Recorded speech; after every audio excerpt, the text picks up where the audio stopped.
Hi everyone, and welcome to today's Drama Hospital recap. As always, don't forget to subscribe so you don't miss any of our videos or recaps. Oh my goodness, this week is just so ridiculous. So let's get right to it. Let me zoom out a little bit. That's a little better. Okay, so at the Haunted Star, nothing gets past Kiki. She figures out that Darby and Morgan slept together. Kiki warns Darby about keeping Morgan away from her mother. And Darby tells them to figure out their drama and either hate each other, love each other, because this in-between stuff doesn't work. And Morgan tells Kiki that they're over, so there will be no, figuring out where they stand or anything like that. And Morgan's I couldn't help myself isn't cutting it. Not that it ever was. But Kiki's like, you tore me to bits, but I still care about you. And, the situation's very complex, and I feel like Morgan doesn't want to treat it that way.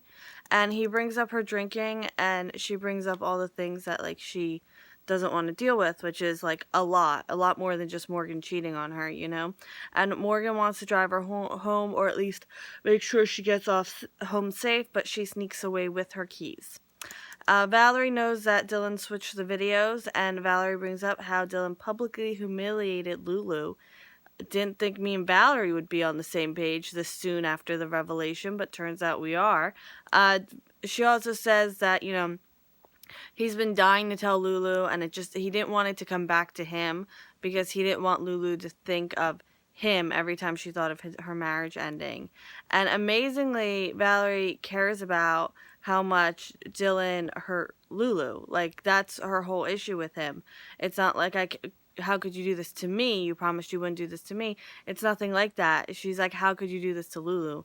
And Dylan's like, you wanted this to happen too. And Valerie's like, no, I really didn't. And I don't know. I'm starting to tend to believe her. I don't know why. Valerie tells Dillon it's not love to break someone's heart and break up a marriage. And she hits,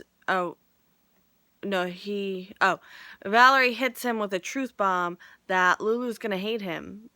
This is not a knight in shining armor moment for him. Maxie is really upset. She wishes that Nathan had told her so they could have maybe talked Dante into confessing before so much time had passed, and I think that might have been, the best way for this whole thing to pan out. And Nathan brings up her history of secrets, and she's like, yeah, and look how well that worked out. I've learned from it, which is why I wouldn't have let this happen. And she feels so bad for Lulu because, they inspired her, and if Dante and Lulu can't make it work, what hope is there for the rest of them? At the pier, Lulu's livid. That's not even a strong enough word. She is... and she thinks him trying to talk her out of doing the hormone treatment correlates with this situation. Whether it did, I think, have a little bit to do with it, because just in case all this came out after, could you imagine? She unleashes all she has on him. I mean, she does. I mean, rightfully so. I don't want you to think I'm saying in judgment. Rightfully so. And he's like, I thought my world was ending, and I just lost you. And she's, putting it all together. All the pieces are falling into place. And she's like, you met Valerie that morning to get your story straight. So she knew that I knew about the kiss and nothing more. And, she also, the sheets changing and how she thought that was sweet. It's all falling into place now. And she's come to the conclusion that he's not going to get away with the revenge sex excuse. He's his whole reasoning, I thought you had done this, so I did this, it's not going to cut it. And, she's like, another woman came along, and obviously you wanted her, so you made up a reason to be with her. And he says it never would have happened if he didn't think his marriage was over.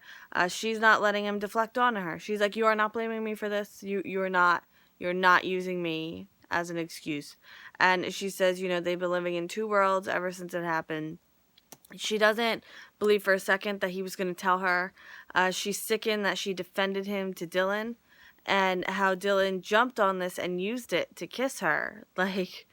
And she says, you mean nothing to me, and starts to storm away. Dante tells her that he was going to tell her after the party, and he says he told Sonny, and Lulu figures that, that Nathan knows. That's what Nathan knew. And she says, she's like, did Maxie know? Dante's like, no, she didn't know. And Lulu's like, yeah, because Maxie would have told me. She would have had the decency to tell me. And Lulu feels like people are always going to look at her with pity now, and she just collapses on the stairs at the pier and just she's sobbing. I mean, her whole world just fell apart, you know. Maxie confronts Valerie very briefly, and Dillon tells her to leave her alone. And Maxie's like, you know what? I don't have time for this. Lulu's alone. I need to get to her. And Valerie tells Dillon that this is the last they'll ever have to do with each other. At the bridge, Jake and Liz are taking a walk. Liz is all like, you're precious to me, and I'm so afraid to lose you. Jake has a flash of memory. Liz tries to quash it, and he knows he's been there before with her. Dun dun dun. And she's like, that's impossible. And now he's frustrated because he has nothing to piece these memories to. And she chalks it up to deja vu. And Jake wonders if all these feelings will end once they get married.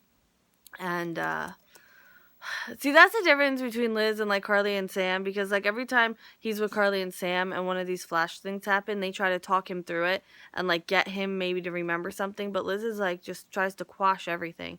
I think that should be a red flag, and I think when this whole thing does come out, he's going to think back on that and realize. At Patrick, Sam calls Spinelli and says she doesn't have the laptop. She thinks she let Jake down. And Sam is like, I can never marry someone without knowing who they are. I would always be waiting for the knock on the door.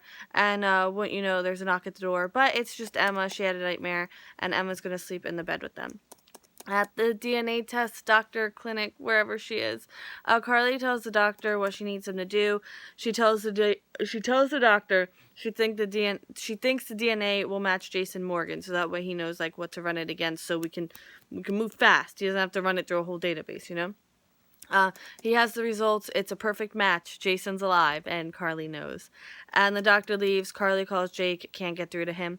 Carly's driving home and thinking about her times with Jake. And, like, I don't know, a nice highlight of moments and, like, how their friendship kind of began and stuff like that. And Kiki's driving drunk and has a few close calls.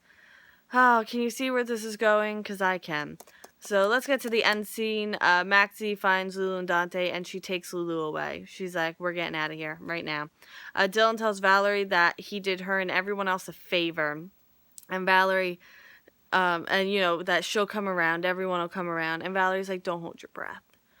Morgan is concerned about Kiki, and Kiki and Carly have a car crash because that's the life we live in. Kiki thinks that she's in the correct lane, obviously not, and we end with some tumble of cars. You know, whenever they show characters in a car, there's always a car crash. Just saying. So General Hospital giveth, and General Hospital taketh away. So, yeah. Sorry I'm a little more subdued today. I think I'm getting a sinus infection right here because this is very, like, tender to the touch, like the bone in my nose or whatever. I don't care. So, yeah, that's interesting. But I will still be here every day this week. I don't care how bad I feel. We are experiencing this together. And I will see you tomorrow for more German Hospital. I hope you have a great day. Bye.